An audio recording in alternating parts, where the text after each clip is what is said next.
Now, back to the interview from a few minutes ago with Barnes, Leslie, and Jimmy. The best of the Morning X. 99X. Of course, Stephen J. Cannell is here, producer and creator of shows that we all grew up watching, The Rockford Files, The A-Team, Hardcastle and McCormick, Silk Stockings, Baba Black Sheep, 21 Jump Street, and Beretta. Commish. Oh, Very interesting. Yeah. What was your first show, Stephen? Your very first thing? The Rockford Files. Actually, my first one, but it didn't go very long, was Chase. I did it for Jack Webb. It was an NBC show. Where was Adam 12 in the mix of all that? That was my first on-staff job. I was the head writer, but you were the head writer of that one? Create that show. I used to watch that show all the time. Yeah, one Adam 12. See the man. You know, 11. One Adam 12. One Adam 12. Yeah, there now. And what's funny about that show, because I love that show I like too the now. close-up shot of the radio. The stock shot. One Adam 12. One Adam 12. Yeah. That's right. And what's cool about that show is that you look at it and, like, the acting is horrible. The writing is, sometimes... Easy there, big fella. Well, but it is. The acting is... But it's 1970. But it's, it's like very... It's kind of staccato. It's, Well, it but, actually but was, yet it it's wasn't, on, you can't stop watching. It was great. actually I thought the show was actually kind of cool. I really It's enjoyed great. It. It wasn't Adam 12 was not Dragnet. Dragnet was that very staccato, just the facts only, the facts man. That was the Jack Webb Dragnet stuff. But on Adam 12 we didn't do that.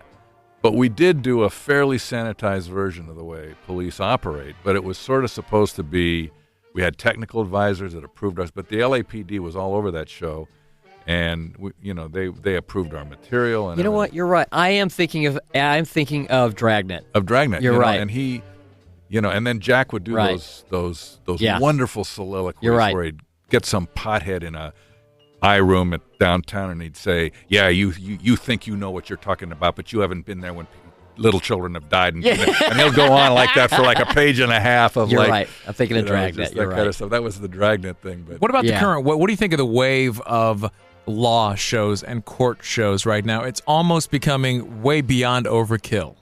Well, I mean, if they're well done, I don't have a problem with it. I mean, certainly Dick Wolf has done something I wish I'd been smart enough to do, which is to franchise a series and keep bringing it back. I tell you what, he's got me roped in Law and Order, then SVU, and now Criminal Intent. All the spinoffs. All the same show, but with different actors, Do you think the networks, there's such a short window of time now that they're giving shows a chance to really make it?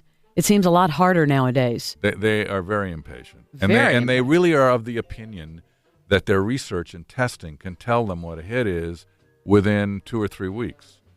And I would point to shows like Cheers and Hill Street Blues, who took a year to get going. There were a lot of shows that it took the audience a while to come. Not Seinfeld, Cheers. All in the Family. Cheers was a marginal pickup at the end of the first year, and ended up being one of their huge hits. Why is it different now? Because the money's so much, larger? You know what? It's just they are in such a scramble to keep their ratings from continuing to disintegrate. I mean, I used to get thrown off the air with a 30 share. If I had a 30 share on a show today, they would be carrying me around in a litter. Like Cleopatra. I mean, it's just amazing. So now we've got shows that are actually being renewed with single digits. Do you feel like any of your shows didn't have a fair shot? Yeah. Which one? I did.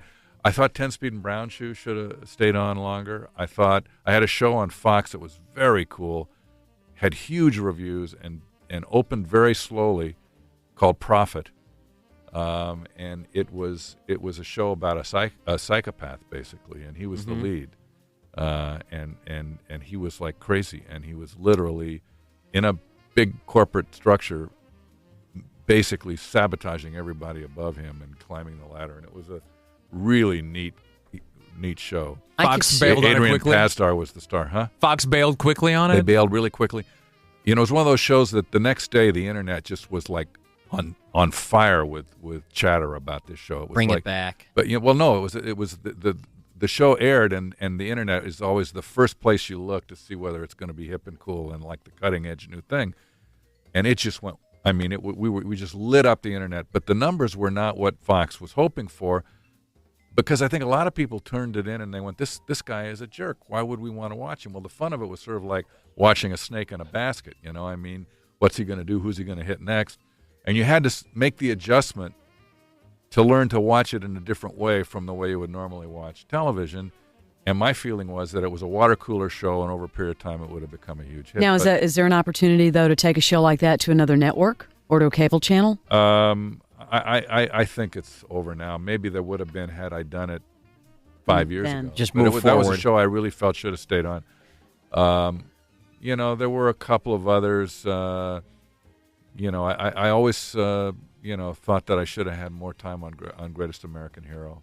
How many years did that? 3, 2.5. But what happened was they moved me. I was winning my time period. I was in the top 20, and they moved me out of my Wednesday night time period and put me in a really tough time period. And the show suffered from the move. Oh, I hate and when then they do and then that. they were saying, God, I guess it isn't as strong as we thought it was. And you go, wait a minute. You should have left it. If you want to move it, at least let it get its feet under it. Keep First. it on in one time period for like a year and a half, 2 years, then move it. I'm surprised that with only 2.5 years, how many episodes total? About 40 episodes. I'm surprised that was enough to get syndication out of it. It just was one of those shows like, the Sci-Fi Channel loves it. Now, how Right. many years did the commish run? It was on 5 years. I love that show. No kidding. Do you have any cool in your house, like cool mementos from shows that That you kept, maybe? did you like shave Mr. T's mohawk and you have it on a mannequin? I mean, a box in full your, of Mr. T hair. Yeah. I don't have. Now, you know what? Anything? I'll tell you what I do have. I do have his jewelry necklace. I was going to ask you I'll about tell you that. what happened was T, when we first hired him, he had literally 300 gold chains, and they were every one of them separate. And we were on tour once with the show, and I was with him, and I said, T, how long does it take you? Because he slept in this stuff, What? I said, yeah, because it took him like an hour and a half to put them all on. So, God. So to make his neck green? he said it gave him headaches, but he said, my schedule is such that to take them off at night and put them on again in the morning, it's like so I sleep in them. Just get up and go. So I Jewelry ready. made him a phony Mr. T, with and it clipped in the back with one clip, so he could take it off, and he wore that during the show. I have that. I had also heard that he never traveled anywhere without his gold chalice. Like he had a cup. He'd go to restaurants, and he wouldn't drink out of the restaurant glass. He had his Bring your own gold cup. Well, let me spike that one His for you sippy right cup. now. I never saw. You never anything saw like that? I heard he never traveled sound like anywhere. urban legend. I never Except, saw all right. that. Well, I want to I think was of him with as him a traveling lot. with his. All right. Now, there was an interview with him. I saw him on Entertainment Tonight the other night, and he said that he hadn't been invited yet to the A-Team reunion. Yeah, and that he said he's going to kick my ass. He said, Well, what's the But- Pity the fool. I who pity doesn't the invite me fool. to the A-Team Well, reunion. but- set the record straight here? he is such a good guy. T and I talk all the time, and of course he will be in the movie. But he hasn't been invited because we haven't finished the screenplay yet. He's just yakking. He's got a big part in not another teen movie. I guess you haven't been to that movie, but T's got a big part in it. Yeah, I hear he does. He is so cool. I really enjoy Yeah. him. He wrote a book on, he had lymphoma, and he wrote a book on cancer, which I'm trying to help him get published, and he's rewriting it right now. Always heard he was a nice guy. Yeah, and, he's really fun. yeah, he did. He did. I mean, arguably, when you think of, was that early '80s, Yeah. late '70s, and you think of like the pop icons of that era. Hulk near the top. Hogan, Mr. T, there were a few, Yep. like that.